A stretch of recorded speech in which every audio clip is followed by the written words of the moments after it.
pull that up for you.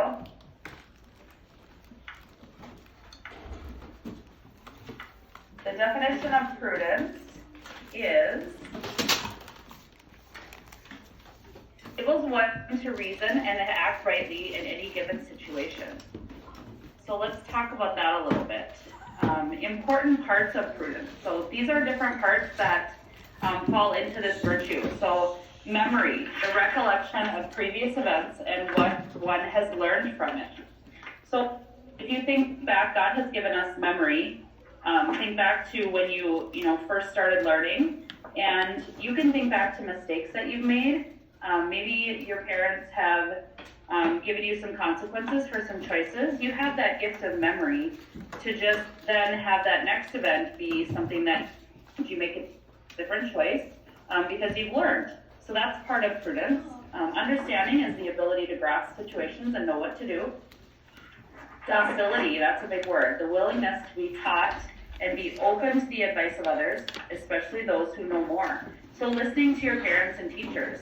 And a lot, I've longer than you have. They've gone through lots of things and experienced lots of things, so they do know better. So they try to help you in situations where you may need more information and to make better choices.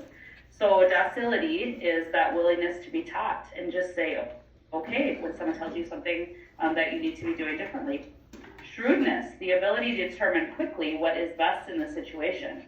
We have very smart brains. We can, think about things and think quickly, and sometimes you need to just take time to decide what the best choice is. So that's what shrewdness, that's another reason, is the proper use of one's mind in making a decision. Foresight falls into this, the ability to think ahead and consider the possible consequences. So that's a good thing. And when we're really angry in some situations, sometimes we're not in that thinking part of our brain, so we don't have that foresight. So we need to calm down and really think ahead before we act, because we want to know what the possible consequences are and make the best choice for that situation. There's circumspection, the ability to look around and consider the impact on others. So we want to think about how it's going to impact and maybe hurt others when we make some. What's the best choice for that other person and not just yourself? And then there's precaution, the ability to consider possible obstacles, including one's inabilities.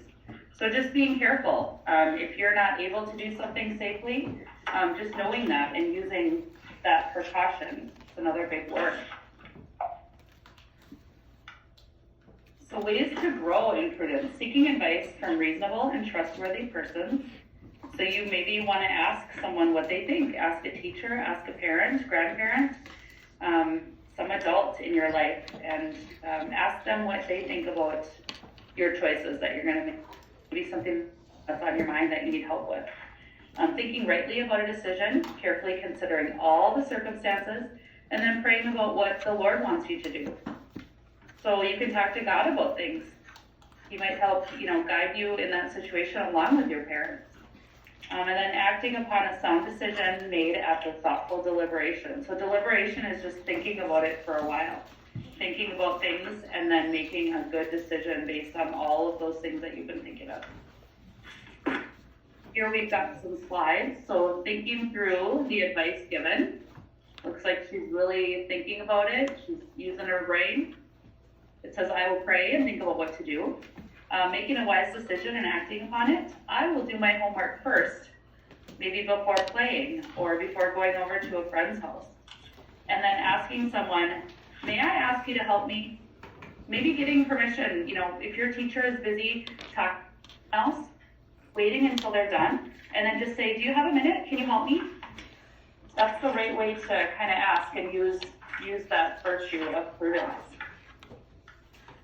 You'll talk about your Saint of the Week in your classroom, and then you've got your prudence role model here. And we're going to pray together the prayer of prudence. In the name of the Father, and of the Son, and of the Holy Spirit. Dear Jesus, in my thoughts, words, and actions, I give you praise. Always grant me the grace to know the truth, to speak all what is right, and to follow you in all I do. Amen. In the name of the Father, and the Son, and of the Holy Spirit. Okay, so we've got our morning announcements here. We don't have any birthdays that we're celebrating this Monday. Lunch today is corn dogs, baked beans, and pears. And remember that tomorrow is a non-uniform day for our Kids Heart Challenge. So you can wear non-uniform because of all of that money raised and all of your efforts that you've worked out really hard for that Kids Heart Challenge. So enjoy that tomorrow. Okay, on to our Chimbote update. So we have raised a total of $3,815.50. So with our donations here of all the hard work you guys did with the Change Challenge, it was $1,215.50, and then we have 2 donors that were so generous to match that money. So we got $1,300 from each of them to make our total $3,800. So congratulations with that. We've got Mr. Todd Mickelson. He's here today, and he's with Friends of Chimbote and has worked a lot with them. And he picked up all our little items that we have in the hallway. He had brought those for us so that you could see what their houses are built out of. And you could see all that information and kind of touch and feel that. So he has an update on what your money is going to be used for. And I think you'll be pretty excited to hear how that money is going to be used and that it's really needed right now. So I'm going to pass you over to him, and you guys can listen to what that's going to be used for. You can take it. Good morning, everyone. It's a great pleasure to be here this morning on behalf of Friends of Chimbote, the mission that serves the poorest of the poor in Chimbote, Peru, about 4,000 miles away. So I'm so happy and grateful that you all opened your hearts to the needs of the least of our brothers and sisters in Chimbote, Peru. Our mission is founded based on the Gospel of Matthew 25, where we are called by Christ to serve the least of our brothers and sisters, those who are hungry, those who are thirsty, those who are sick, those who need shelter, those who are in prison. And I'm sure you've heard that parable in those verses, or you'll have a chance to review them, but that's what our mission is based on. And so the funds that you raised are going to work right away. And so I'm so, again, grateful, and I'm so proud of you for being so helpful for your brothers and sisters that you've never met before, or might have only seen in a video or a picture. But I can tell you, I talk to them every week, our mission down in Peru. And last week, there was a horrible tragedy in Chimbote. Those homes that you saw that are made out of astera or the woven reeds are very flammable, meaning they catch fire very easily.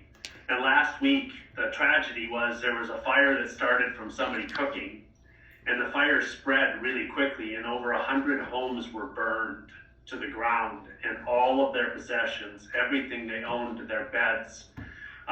So we have over 100 families who are homeless right now. And so I'm going to take your money, I'm going to go to the bank, and I'm going to wire that money electronically down to Peru. And within about the next 2 weeks, you personally are going to be responsible for providing shelter for multiple families and beds to sleep. Right now, they're just on the ground. So on behalf of all of the poor of Peru and our mission, and being a former nativity parent, my kids went here and my wife went here, I'm so grateful, and you are such a blessing to these poor of Chimbote, and I thank you all very, very much. Well, that is such a blessing. You guys are making a difference right away. So I am giving him this check. Here's our money. We went to the bank and took all of your change, and this added up to these checks inside here. So he's going to take that today, and he's going to put that to work in Chimbote. So just think of how much you're blessing all those families there. So great job, Nativity. I have one more announcement too, that Wyatt Pollard is celebrating today. Since his class was out last week, he is going to celebrate his birthday today. So happy birthday to Wyatt. Everyone have a great Monday. Make sure you're bundling up for recess. It's going to be chilly out there. The wind is blowing, so wear your hats, gloves, coats, all of those things. Have a great Monday. Bye.